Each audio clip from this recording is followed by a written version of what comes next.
Yo, what's going on, guys? Crispy Flakes here. Welcome to Extra Crispy. For today's video, we got a video about my guy, Hoops Reference, ranking every six man from all 30 NBA teams. So I guess based off this, since the NBA season might actually be over with, whoever number one is going to be sixth man of the year, right?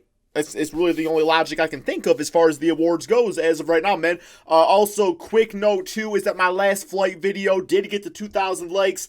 And I don't remember saying this, but I was reading the comments. I guess I did say this.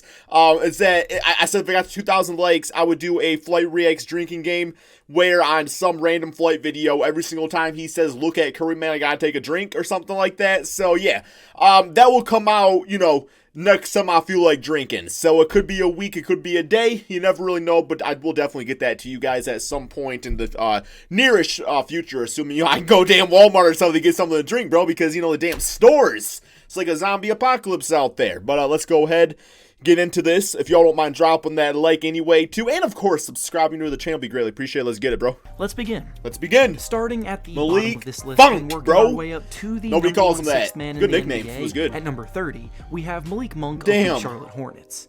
Monk's NBA career has been one of the more slept-on disappointments to date, and after coming into the 2017 NBA draft pegged as a big-time shot maker and capable he's supposed to be like a Lou Williams six-man of the year type of guy. Come close to being able to live up to that hype.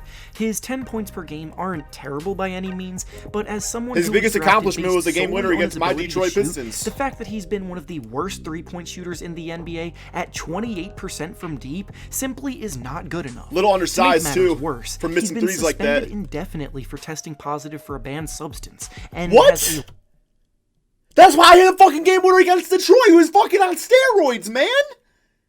I know when he launched that shit up, bro. He had like three people on him, man. He was like fade away. Dirk Davis, he fade away from Curry range. Launched that shit up. That's why he hit it. He was on damn roids. A long way to go. Wow. Both on and off. Give that us. That's a W to Next Detroit. Up at number 29, automatically. We have Anfernee Simons of the Portland I like Trail this kid right here. Simons I see big is things. a second-year point guard who has shown a ton He looks like he's like promise as a 15 though, not scorer gonna and lie. playmaker. And at just 20 years old, he's only going to get 20? better and better. But in his first season with a consistent role on the team, he has had some ups and downs with his production. He's still more of a project than a finished product. He'll get some good opportunities and because in Portland. Of the fact that there are a ton of highly productive six men, he does rank near the bottom. That's fair. He'll get there. Next up He'll get there. Number 28, we have Josh Okogie of the Okogie, Minnesota that's how you say that Timberwolves. man's name. Okogie's Okay. a second-year guard who may not fill the stat sheet on a night-to-night basis, but where his impact that is Jarrett made Jack? is on the defensive end of the floor. He pesters his opponents with his on-ball defense, Jarrett has Jack was a terrific goat. lateral ability to keep him in front of and cut off drives and contest shots, and he has terrific athleticism that benefits him on both ends of the floor. Next up at Larry number Nance. 27, we have Larry Nance. Got his Jr. money and of the stopped playing Cleveland well, Cavaliers. unfortunately. Nance is an uber-athletic big that crashes the glass hard, finishes high above the rim, and works well in the pick and roll. Yo, props to Hoops He's for putting the putting word up Uber in about the 10 video. points I and like 7 that. rebounds per game, which is solid for a player coming off the bench. And he's Yo, that's that dude in the. I'm kind of in the way. I'm in the way. Yeah, I'm in the way. That's the dude from Superbad, right? The curly hair kid. It looks kind of like him.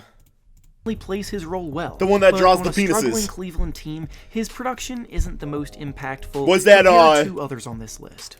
Up next at number McJuggernuggets, I think his 26, name was. We have Jeff Fake Teague ID, of the I don't Atlanta remember. Hawks. Teague's been a reliable starter in this league for years, but recently he's started to slow down and isn't the same player he once was. He got traded to the Hawks this year to back up rising star Trae Young, and even in this reduced role, he's struggled a bit. He still runs the offense as needed. Yeah, kind of and a can quick create fall off, plays for others Teague when was. he sells Trae, but overall his production is lower than it's been in a long time. Up next at number Eric 25, Paschall. we have Eric Paschall of the Golden State Warriors. Paschall was AKA a gem of a Draymond's find for the offensive team in side. the second round of last year's Combine draft. the two, you got a perfect and player. already in this first season, he's provided excellent production off the bench. He's a forward that... Yo, I think I saw he took a picture with Cash Nasty, and Cash was like, "Who are you?" He's like, "Man, I'm in the NBA. I'm Eric Paschall." attacks the basket hard, can handle the ball well, Oh, that's blow by funny. slower That's what you know you made as a YouTuber. and can knock down threes at about a league average rate. Next up at number 24, we have Tyus Jones of the Memphis Grizzlies. Bro, he still plays? Jones is an incredibly reliable I thought he was like a floor fifth general string. that may not be flashy or the most productive on He's a paper, six man? but he does his job exceptionally well when he subs in for Ja Morant. He has incredibly I would have thought it would have been makes excellent decisions Clark. running the offense and doesn't try to do too Brandon much. Clark. He has everything you need from a backup point guard. He just isn't necessarily great in any one area. Next up at number 23, we one of my have favorite Mitchell centers Robinson right here. of the New York Knicks. Love him. I love Robinson him on Detroit. is budding into one of the premier shot blockers in the league, averaging 2 per game in a bench role, and he has the potential to develop into a great rim protector. Him and Christian Wood would be an unstoppable duo for years to come. He also leads the entire league in field goal percentage, making a whopping 74% of his shots, because he finishes strong at the rim. Get that fucking and mic out of doesn't his take face, too my many God! shots. You make the man deep throat the damn microphone. Like, seriously. If you put that microphone like, boom! God damn, He's still bro. raw as an all-around player, but Disarm. has flashed Bam. good signs of potential for the future. Just like that. Up next at number 22, we have Justin Holiday of the Indiana Pacers. Holiday's a veteran of the league that has already played for several different teams, but it appears as if he's finally found a home with a solid role in Indiana off the bench. Probably the Bringing lights out unfavored of the shooting three from Holiday perimeter. children. He's knocking down 42% of his threes on over 4 Unfortunately. attempts per game, and that ability to stretch the floor is incredibly Drew being number one, of valuable course. to opening Most up lovable. all-star Domantas Sabonis' inside game. Next up at number 21, we have Kyle Kuzma of the Los Angeles Lakers. Kuzma was the one... Remember when Laker fans said Kuzma was going to be better than Jason Tatum? Not hating. I like Kuzma. You know, he's from Michigan and everything. I'm just pointing it out. member of the Lakers' young core Just pointing that it out. survived trade season over the last year, but now on a team in serious contention, I don't give a production has oh, you can't, suffered. yeah, I don't give He's a sip. scorer by nature, but he hasn't been very efficient in this area at all, shooting less than 30%. He's gonna get from traded this deep, and offseason. he's prone to have poor shot selection at times too. Probably he to gives Detroit. The team a decent 12.5 points per game, and at times can Please, look really no. good, but the consistency is definitely lacking. Next up at number 20, Yo, we have Terrence Ross used to of be in the Orlando running for Magic. Sixth Man of the Ross Year. was coming off of a career year last season where he was playing better basketball than he ever had, but this year he's taken a step back and his efficiency is down. He's still a solid scoring option off the bench. Remember for a him on playoff team, Toronto. putting up nearly 15 points per game. But besides scoring the basketball, he doesn't really make much of an impact anywhere else. Next up at number 19, we Alec have Burks. Alec Burks of the Philadelphia 76ers. Burks was in the midst of his best season in the league in his time in Golden State, so as the Got that trade PT. deadline approached, he was a hot commodity, averaging over 15 points per game and possessing the creativity. Not that he's a bad player, it's just that like this it's like a prime example of like fool's gold, you know what I'm saying? Just like it's numbers on the Golden State Warriors. You know, it's numbers on the Golden State Warriors. But that doesn't mean he's a bad player. It's just he ain't gonna be averaging no 20 or nothing like that for Philly. And playmaking ability off the dribble to create his own Not that he offense needs to. was very valuable to a team like the Sixers, who desperately needed it, so they went out and acquired him. He's still settling into his new home and has been a bit up and down since the trade, but all in all, he's a very solid bench option. Next up at number 18, we have Coby White of the Chicago Bulls. Remember when I said he was gonna be White Rookie is of the Year? Future of the franchise at the point guard position, but the team has Wasn't a eased bad him into take. action with a Not a bench great role in take, his but- first year. As most rookie guards do, he did struggle to find his groove early Love on his in the afro, season, though. Love the but afro. over the last few weeks, he's really started to come on I'd grow strong. my hair like that if in I the last could. 8 games he's played, he's averaging a massive 27 Look points like, per game, Corbin shooting Blue. 49% from the field and Pretend the game. 45% from 3. He clearly has the potential to be much higher than this on the list, and past this year, I don't think he should even be coming off the bench. But taking the whole season into consideration does hold him back a bit from being ranked higher. Up next at number 17, Terence we have Davis. Terence Davis of the I Toronto. swear, I made this guy a superstar player because one day, just randomly, I saw his name pop up. It was before he was doing anything. I roasted the hell out of him. I was like, who the hell's Terence Davis? Nobody knows about this man. And then he started putting up, like, career numbers and stuff. So, you're welcome, Raptors. Terrence. Davis has arguably I gave you been the motivation. biggest surprise this year, going from being undrafted to providing the defending champions with incredible two-way play. He may not impress if you just look at his per-game stats, but he plays very strong defense, is 23, 11, and 5. That was probably the night after I said something. and even possesses a little bit of playmaking ability off the dribble.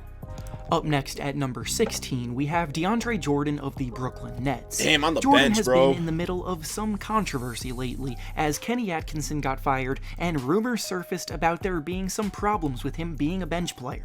But on the season, he's actually played terrific off the bench. Yeah, good contract, he's grabbing too. 10 rebounds per game, which is ridiculous for a bench player, and his Ed defense Davis has also been pretty solid despite him getting up there in age. Yeah, I like that hook shot he's Next up got. at number 15, we Here's have the Aron Curry Baynes killer. of the Phoenix Suns.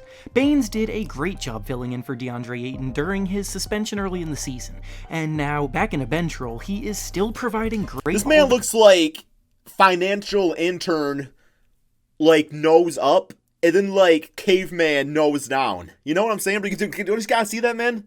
I don't know. Play as I don't a big know. man. Just he's a proud of the tough, beard. strong defender, and offensively, he's improved greatly as a shooter from deep. He may be more known as a running joke on social media, but don't be fooled. Right, the Aron because he Baynes is fan club. actually a solid player. Next up at number 14, we have Derrick White of the San Antonio Spurs. Remember him in the White Olympics? is another player that makes a lot of Or his FIBA, impact whatever it felt was. on the defensive end of the floor. He played But kinda in his scared third a lot, season but he's now, still a good his player. offensive game has also taken some promising strides. He gives the team a well-balanced option as a combo guard that can fill several different roles on the team. Up next at number 13, we have Seth Wardell Curry. of the Dallas Mavericks. People that saw my last video get that He unfortunately has joke. to live with the fact that he consistently gets outshined by his brother Steph, but that doesn't mean that he himself isn't a tremendous player in his own right. Like his brother, year in and year out, he's Watched one him of at the Duke a best lot. shooters in the entire league, and that's no different this season, as he's knocking down over 45% of his threes. His dead-eye efficiency plays a role in the Mavericks having one of the best. He's more like offenses Del in the Curry, NBA, his father, than and Steph he makes is. life easier for Luka Doncic and Kristaps Porzingis around him. Next up at number 12, we have Joe Ingles of the Utah Jazz. Ingles was seemingly a permanent starter on the team, especially got a great after accent, the last too. 2 years where he Australian. provided excellent shooting Australian, and secondary mate. playmaking. But in an up-and-down season was my for Australian Utah, accent. they've made some changes to the lineup, and Ingles was the odd man out. He still plays a lot of minutes off the bench and does his job well, just isn't as productive as he was in prior years. Next up at number 11, we have George Hill. The man lead the league in three-point shooting, I think, the Bucks right? have gotten terrific least he production was. from so many different areas this year, and the man running the bench unit at a high level has been George with his highly efficient play. As the floor general, he picks and chooses when to attack and when to facilitate brilliantly, and as a scorer, he's shooting 53%. Remember when he was traded from for the field Kawhi Leonard? and an NBA-leading 48% from 3. His impact goes well beyond the box score, ranking him very highly on this list. Now, to start off the top 10, Hey, we you haven't have seen no JJ Pistons. Yeah, here we Redick go. of Let's the get it, New baby. Orleans Pelicans. Redick's role as a sharpshooter has not changed much over the years, and neither has his production. In a reduced role now, he's knocking down 45% of his threes, scoring about 15 he was brought points there. per game, and his non-stop movement off the ball only creates so many open looks for himself and those others around him because of the threat that he is to hit shots. Next up at number 9, no we Pistons have yet, man. Eric Let's get it, Gordon baby. of the Houston Rockets. Gordon's a former winner of the Sixth Man of the Year award, but nowadays, he's far from the player he once was. He's still capable of being a strong bench option, as he scores about 15 points per game. He's got a but low his dip in his shot shot, just and that's me hasn't saying fallen that. nearly as well as it I used actually to, worked on and mine the his other day. efficiency has Mine's taken looking a big better. dip. Up next at number 8, we have Jerami Grant of the Denver Nuggets. Jerami Grant has made massive strides in the league since he first started in his Perfect career, four, if you ask and me. now he's one of the best 6 men in the whole league. He plays terrific defense, his three-point shot is falling at almost a 40% clip, and his game is like a Swiss Army knife where he can produce in so many different ways. He gives you Love a little players bit of like that. everything, and Denver are loving having him in his first season with the team. Next up at number 7, we have Davis Bertans of the Washington 7-foot Wizards. Curry. Bertans is having the best season of his career by far, and as a sharpshooter, there is no range he can't confidently pull from. He's putting up almost 16 points per game, knocking down 43% of his threes on almost 9 attempts per game, and with him set to hit free agency this summer, he's due for a big time. I bet you he gets about $12 million a Up season. next at My number predictions. 6, we have Goran Dragic of the Miami Heat. Dragic was an all-star just 2 years ago, and now that the Heat are competing to do serious damage in a playoff race, he's embraced the role off the bench and is currently thriving. Putting up 16 points and 5 assists per contest, his playmaking... Goran Dragic is the prime example of a player who is able to give longevity to their career due to putting their ego aside. Like, this man was once, like, an all-star point guard and everything like that, and now he just, like, he's accepting his role. He's realizing there's younger players that deserve to start over him, but when he's out there, he's balling out. He's realizing just how important the bench role is. Ability has been Love players like for that. the surprisingly good Heat. Sacrifice for the greater good. A few votes for that sounds like some damn Star Wars stuff I just said. Next up at number 5, we have Derrick Rose of the Detroit Pistons. The Pistons may have shifted all their focus to rebuilding, but Rose is still in town, producing at an extremely high level. After his career... It's a fair rating. I mean, Derrick Rose has been, like, out. I guess... I don't know the numbers. I don't know if he started more games or came off the bench more games this season. After a while, I stopped considering him the sixth man, so that's why I'm a little surprised by the ranking here, or by, like, him being listed right here. But no, I'm good with it. Like, if you want to say he's a six-man top 5, definitely, no doubt. Looked to be in serious jeopardy due to injuries. He's been having himself a very strong resurgence. That's always good to see from him. Putting up 18 points and 6 I still hope he gets traded, though. He's one of the most productive. I want to see him compete somewhere. And is firmly We don't really need him. I love him. Don't need him, though. Up next at number 4 now, we have Buddy Hield of the Sacramento Kings. This man deserves to be a starter. The Kings are making a late push for the playoffs, and along the way, they've made an interesting lineup change that got Buddy in this spot.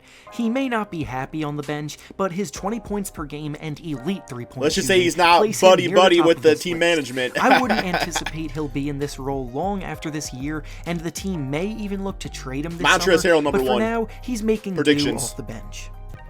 Up next at number 2, ooh, good choice, number 2, Marcus Smart. Of the Boston Celtics.